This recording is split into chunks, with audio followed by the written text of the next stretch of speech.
Hey, welcome back to Math with Patrick. It's May 17th, and we have problem number 137 to solve from the Daily Epsilon calendar. And we need to show why all this funny business down here with all these at symbols is supposed to be the number 17. Looks like we're being told something about a new operator, this at symbol. A at B is the same thing as adding them and then dividing by 2. And maybe you recognize that kind of operation. This is just taking an average. So like if, I don't know, A was 0 and B was 100, and then we added them together and divided it by 2, that would just be 50. 50 is like the halfway point between 0 and 100. We could try it with different numbers too, like 17 and 19. And then the halfway point there is just 18 because it's in the middle. Oh, and that time I actually, in my head, I didn't do, I didn't add them together to get 36 and then divide by 2. 18 is right in the middle of them. So I guess when I'm doing this at business for all the numbers down here, maybe some of the time I'll add them and divide by 2, and other times I'll just find the middle number because maybe it'll be easier to do it one way or the other. So 4 at 10, and then at 24 at 30. And I think these parentheses are probably like really important because I'm like grouping it in certain ways. This reminds me of like the associative property of certain operations where sometimes when you group, let's say like addition, it doesn't really matter what way you group it. You're always going to get the same answer no matter what. So like here doing the 2 plus 3 first, then the plus 5, you get 10. Or you could do the 3 and the 5 first, and then the 2, and you still get 10. But other operations don't have this property. Like if we did subtraction instead of addition, and we tried grouping it differently, I think up here we have -1 minus 5 is -6. Down here we have 2 minus -2, so that'd be 4. So other operations like subtraction don't have the associative property. There are a few other properties that I kind of want to play around with at the end, but let's at least show why this number is 17. So 4 at 10 will be the average of the two. So 4 plus 10 is 14. 14 divided by 2 is 7.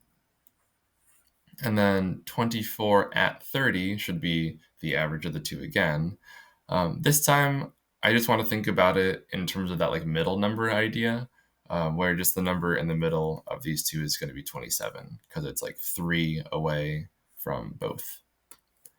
So cool. 7 at 27 should be 17. I think it is.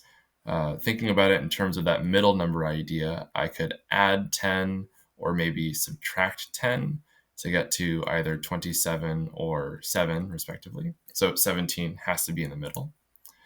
Or we could run through the math and do 7 plus 27 divided by 2. That's going to be 34 divided by 2, which is still just 17. Cool. So all of this stuff up here is the number 17, and that matches today's date. So we're all done. But I want to kind of play around with this operation just to learn more about it.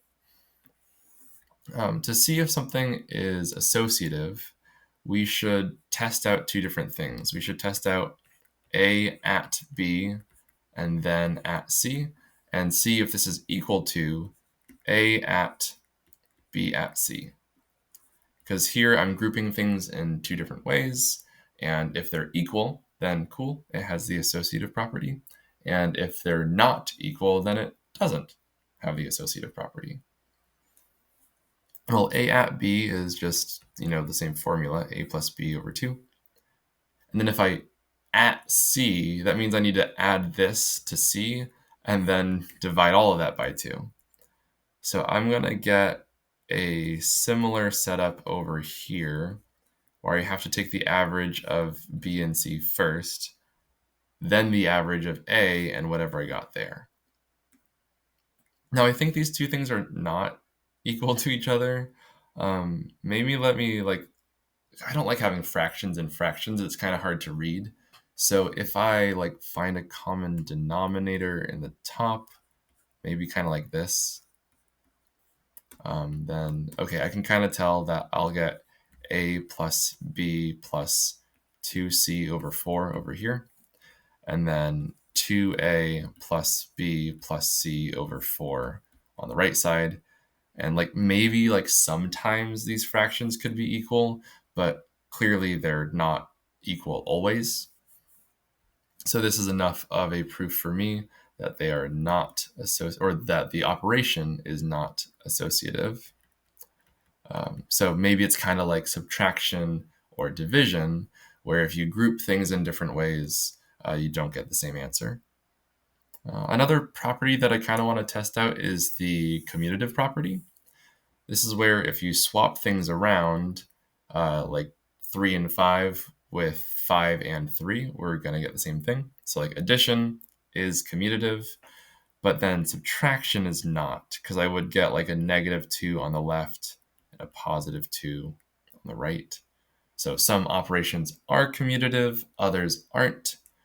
And so let's just double check if A at B is the same as B at A.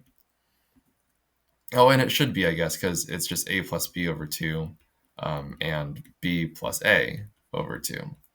And if you trust that addition is commutative, then you should trust that this at operation is also commutative. So cool. It is commutative. Cool. And then maybe one more property that I want to test out is called the identity property. This is where you have like a do nothing number.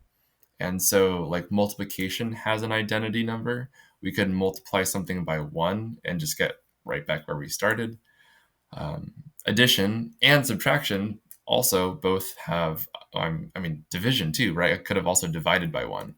So lots of our operations that we normally use have an identity. A plus 0 is still itself. So it's like we have these two different identity numbers. 0 is our additive identity. 1 is our multiplicative identity. And I just want to see if I can find some number, say like I, where A at I just gets me like right back where I started. Well, on the left side, I get A plus I over 2 equals A. And then let me try to solve for I to learn a little bit more about it. I guess I could multiply both sides by 2. So that would be A plus I equals 2A. I could subtract A from both sides. So I get I equals A. Oh, okay, which actually kind of makes sense to me, because if you average some number with itself, you're going to get right back where you started. But if I change my number to like a 6, then I'd also have to change this number right here. So it's not like I have this one special number that always works every time. And that's something that you would need for an identity number. Like this would have to be the same number every time, no matter what. Kind of like how it doesn't matter what you have here. Times 1 does nothing every time. So it seems like I don't have an identity property or an identity number here, because if I change this number, that one has to be different as well. Okay, so there's no identity. Okay, there's like more properties we could check. Like there's like a lot of distributive properties we could either see that it has or doesn't have, but I don't really feel like running through those. I feel like learning about 3 different properties is enough. So cool. Averaging is not associative. It has no identity number, but it happens to be commutative. So that's kind of cool, I guess. Anyways, thanks for coming along and kind of exploring this operation with me.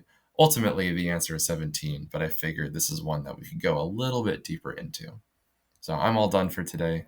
Thanks for working on some math with me, and I'll see you tomorrow.